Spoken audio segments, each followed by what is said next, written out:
And so I said there are 4 cities that every great man that you see in manifestation has subdued. The first city that you must subdue in order to be relevant to your generation is the city within. The soul of man happens to be the bridge of the spirit realm. When God created man, He fashioned him such that a part of his being is spirit and a part of his being is corpora. The harmony between the spirit and the corpora aspect of man is what emerged the soul. He said the spirit was blown into the body and the man became a living soul. And so the soul is a gate. And every spirit that wants to dominate the man tries to find access to the soul of the man. And so in Ephesians 4:27, Paul said, giving no place to the devil. Because the soul is a space within the man that allows spirits to rule over the man. A man will be an impregnable fortress so long as his soul is kept intact. The moment the soul of the man is breached, that institution is already breached. And that which God wrote concerning that man can be sabotaged. And so every man who wants to keep the essence of his destiny intact must fight the war to preserve the soul. This is why the Bible said, the man who has rule over his tongue is superior to the man that can conquer a city. Because the first victory a man must record is the victory within. If your inside is porous, everything you are seeing in the external is a mirage. The day the devil comes for you, he will bring you down. And so a man who is truly victorious is a man that have won the battle within. The first fight every one of us must fight is the fight against internal infiltration. That is the focus of every spirit. The way spirits access the soul is to provoke a protocol of rebellion. Because a man who functions under obedience keeps his soul intact. When the devil came into the garden, he said, did God really say, you shall not eat of every tree that is of the garden? Because the moment you walk in rebellion, you have opened up your spirit to the spirit that you suggest or you submit to. He said, whoever you yield yourself servants to obey, the servant of him you are, whom you have obeyed. And so the moment Adam obeyed the devil, his soul opened up and the devil took over. When the devil was contending with Jesus on the mountain, he said, bow down to me, I will give you everything you see, for it has been delivered to me. Adam never knew territories were being bargained. He thought it was about a choice. And he didn't know that the choice is the key to the soul. The access to the soul of a man is tied to the choices that he makes. Because every choice a man makes is a testimony of allegiance to a spirit. You are not permitted to make any independent choice. What you call a choice are actually wills of spirits. The one you choose is a testimony of allegiance.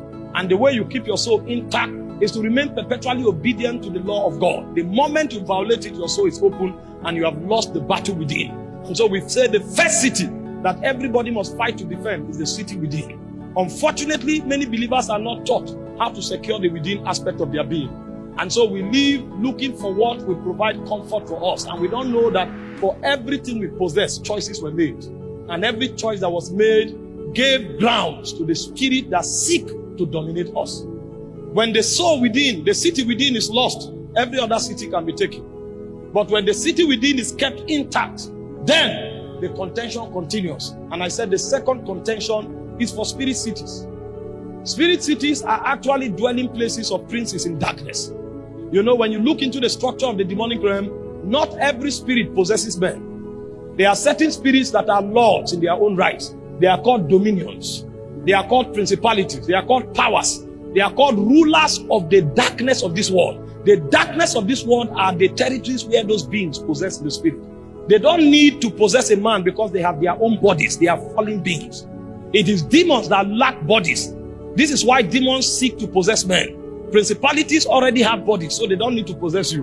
When they come into a place, they secure a dominion system that is like a control tower from whence they rule mortals.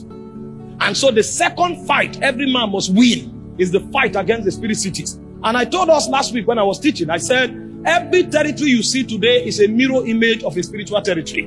When the earth was created, God designed the earth to mirror the heavens. That is why he planted the Garden of Eden and he asked the man to dominate the earth realm. The idea was for the man to extend the frontiers of the earth realm until the earth becomes like the heavens.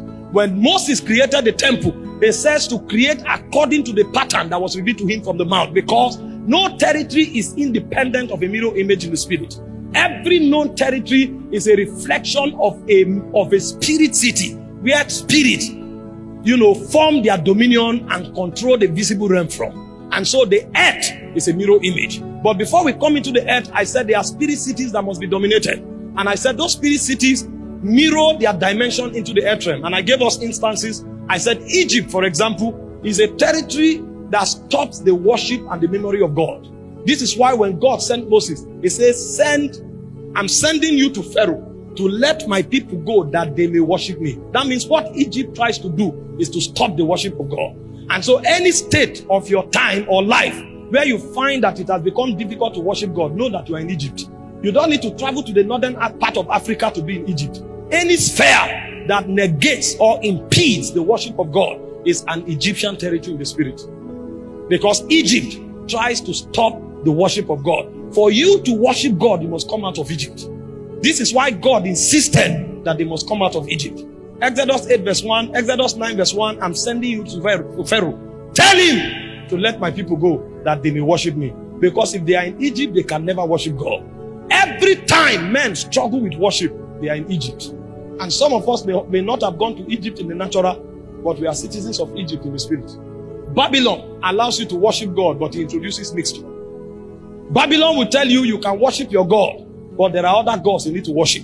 When Satan came to Jesus on the Mount of Temptation, it was Babylon he was introducing. You are the Son of God. Nobody is doubting it. Turn these stones to bread.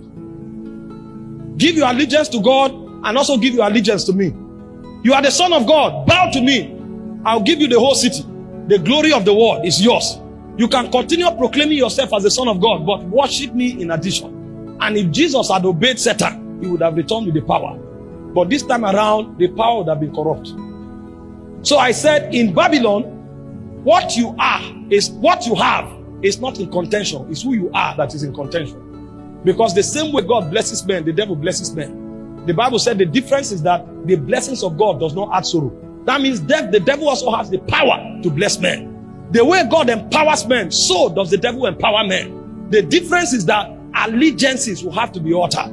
You must submit to another God to be able to wield power and authority. The way God makes men popular, the devil also makes men popular. Popularity is not wrong. The Bible said when Jesus returned from the mount, he said his fame went abroad. So God gives fame because it's a tool for advancing kingdom. But God is not the only one that gives fame. That's why all the famous men on planet Earth today are not Christians. There are many godless people that are highly famous because it's a strategy in the demonic realm. And so what Babylon seeks to do is to give you greatness at the expense of your loyalty to God. And everyone who is beginning to compromise his loyalty to God is already in Babylon. He doesn't need to travel out of his country. And of course, you know by now that it's possible to have dual citizenship. So there are many people with multiple citizenship. They are Nigerians, but they are also Babylonians in the spirit. Because when they try to get a job and it doesn't work, they can give a bribe. When you put pressure on them, they can bow. Because they are actually citizens of Babylon. And Babylon encourages mixture. And when you allow that mixture to come into what you are doing, greatness is sure. That's why our pursuit in life is not primarily greatness. Greatness is a byproduct of what God gives us based on our service to Him. Because Babylon too can make great. And there are many people who are great today, but they are Babylonians. And so for you to be truly great with God, you must subdue spiritual cities. And I said, the way spiritual cities impart their influence on you is by generating energy that puts you under pressure. When you begin to sense an energy that is not from God, before you take an action, stop.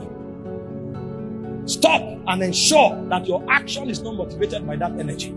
Any step you take that is not based on what God is saying, drifted into Babylon. You will still arrive at greatness, but when you look back, what you will see will not resemble the kingdom. Because you have journeyed in the path of no return. He said, I saw a young man who is void of understanding. He walked the path of death. There are many paths that seem right to men, but the end is death. The only way you can be sure that where you are going is the destination of God is to ensure that there's no compromise. When spiritual cities come, they will put pressure on you. And so when pressure comes, you must learn to master pressure in order to win the battle of spiritual cities. And the way to master pressure is not to train your will, because your will will be easily compromised. When you route a man through his emotion or route a man through his intellect, you can compromise his will. What people don't know is that the gate of the will has no security system. The security system for the will gate is the emotion and the mind. And that's why when the devil wants to manipulate your will, he alters the fact. And when you are looking at the wrong fact, you will easily make a decision, because the moment your intelligence agrees with the fact, your will is compromised. That's why when the devil wants to take over men, he manipulates their emotional corridor, and they take actions based on emotion. It is when they are done, they will discover that what they did was wrong. It is not something they would have done on a normal day. But when the emotion is compromised, or when the intellect is compromised, a man's will always be compromised. You cannot make decisions of destiny based on fact. Facts can be manipulated. Only the voice of God is potent enough to give you direction in life. And for a man to win the battle of spirit cities, he must learn to always function only by the voice of God. It will be difficult, but you will pay the price to access it. This is why many people make mistakes in life and they wonder why. My intention was pure. Your intention was pure, but you didn't have access to the voice of God. The only way to stop the pressure of darkness is to access the voice of God. And for those of you that have been on this corridor for a while, you will know that the moment God speaks, the pressure dissipates. For you to win the battle of spirit cities, you must gain access to the voice of God. The third city you must win are systemic cities. We are in an election period now. Many Christians have folded their hands and they think they are being spiritual. If we don't have legislators there, we are finished. The reason the kinds of things that happen today happen is because we have not won the systems. When you go to the media, the leading apostles are the sons of the world. There are three categories of people on the media. The first category of the people of the media are uninformed and unspiritual people. They only go there to catch fun. They go there to while away time. The second category of people on the media are informed people but unspiritual people. So they only go to the media to make money. The third category of people of the media are informed and spiritual people. They see the media as a warfare ground. So even though they make money from the media, they are more warfare oriented than they are economically oriented, because they know it's a gate. So when you uproot, you destroy, then you can plant and build. It's a mantle. If you don't have that mantle, you can't do it. It's time for us to really wake up and train people that if we don't take the city, the systemic cities, we can never establish the mandate of God. The mandate of God is at the mercy of the cities that we dominate. And I can assure you today that many Christians are still battling with the city within. Let alone talking about the spirit city before you talk about the systemic city. And when you win the systemic battle, then you can come to the territorial battle. Until you conquer a city, you cannot advance the kingdom of God.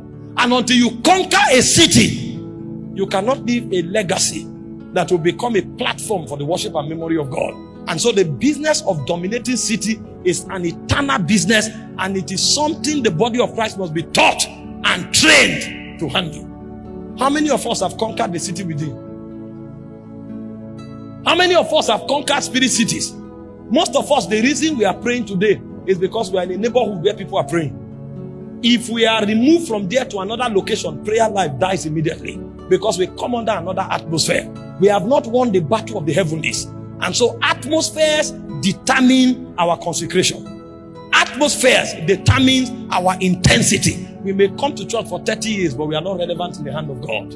And so in a season like this, men must master how to win the battle of cities. If we don't win the battle of cities, there will be no hope for our generation.